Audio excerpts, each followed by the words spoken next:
Your Exchange inbox, in addition to being associated with email and being associated with your contacts, also has a calendar that is available for you to use and to share out, to a certain extent, to share out with others.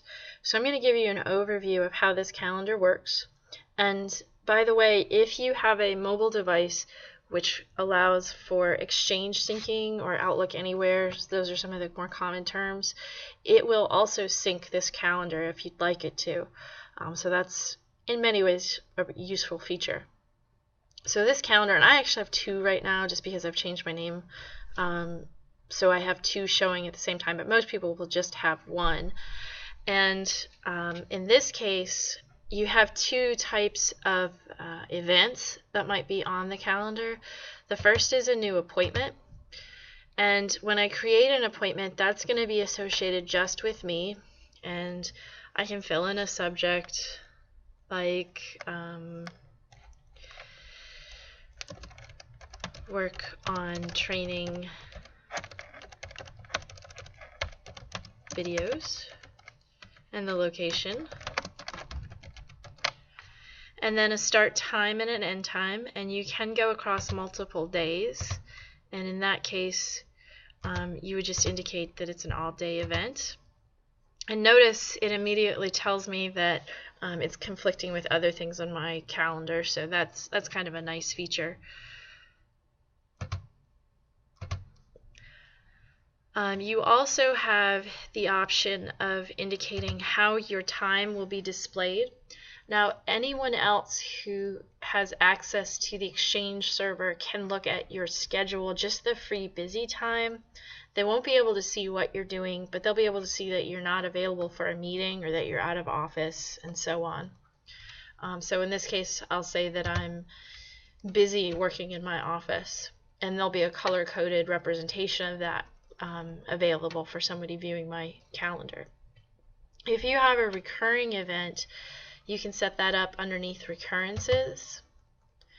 So what you would do is just indicate, like every other event, the start and the end time, and then is it daily, weekly, monthly, or yearly. And then if it's weekly, you might do more than one day in a week. You could also have it every week or every 2 weeks and so on.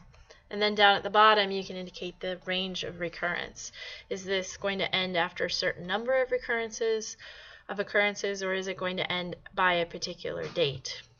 So once you set that up, that's going to be seen every Monday or every Wednesday until I ask it to end. So that is an appointment. The other type of event is a new meeting. And in this case, this is where that shared calendar comes in handy. So let's say I want to set up a meeting with Mr. Beckman and also with Jason Wilson. So I add those two in as though I were going to send them an email. And I'll just say the subject is a tech meeting. And the location, Drake Tech Office. And then the start time and so on. And then down here at the bottom, this is showing me if I have any conflicts with people who are invited to the meeting. So I bet if I change this to tomorrow, you can see that there are several conflicting appointments. And in this case, it's showing me there's one conflicting appointment at 8 o'clock with Jerry Beckman. But I can come through here and see better times that might work for all three of us, and then just choose them from here. It'll also kind of give you a color-coded indication of how busy the days are, and it looks like for these two people most of the time is good. But if you get a really busy person, this is a quick way where you can see, oh, this week is bad for them, so I'm going to go to the next week. And when you click send, it sends out that invitation, and then as they accept your invites, and they'll actually get an email with the option to accept or to reject that appointment, you will get information letting you know that they accepted or rejected or what have you. I could also potentially offer alternatives, and I can actually, as the person organizing the meeting, I can indicate how I want the responses to be organized? Do I want to request responses, and do I want to allow them to propose new times if they have scheduling conflicts?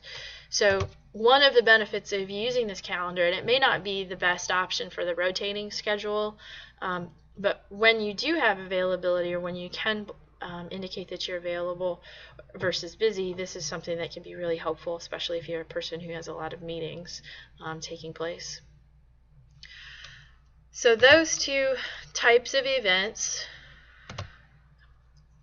as I schedule them, will be listed in my calendars, and then obviously if it's a meeting, in the calendars of everybody else who's associated with it.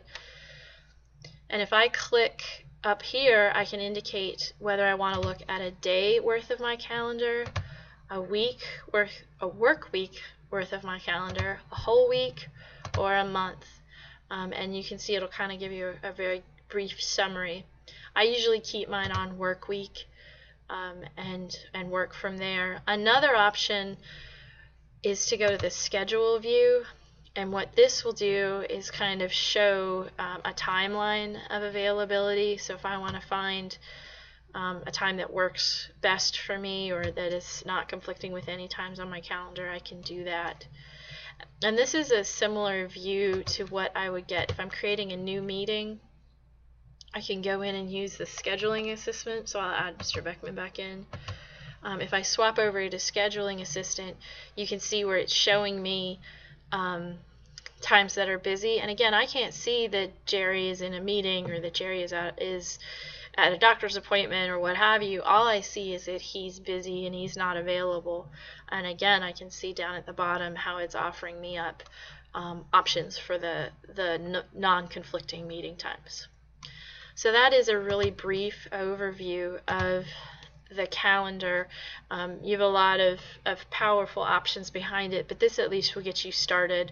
And remember that although people can see your free and busy times, they are not going to be able to see the details of those times. So you can feel free to use it both as a personal calendar and a professional calendar.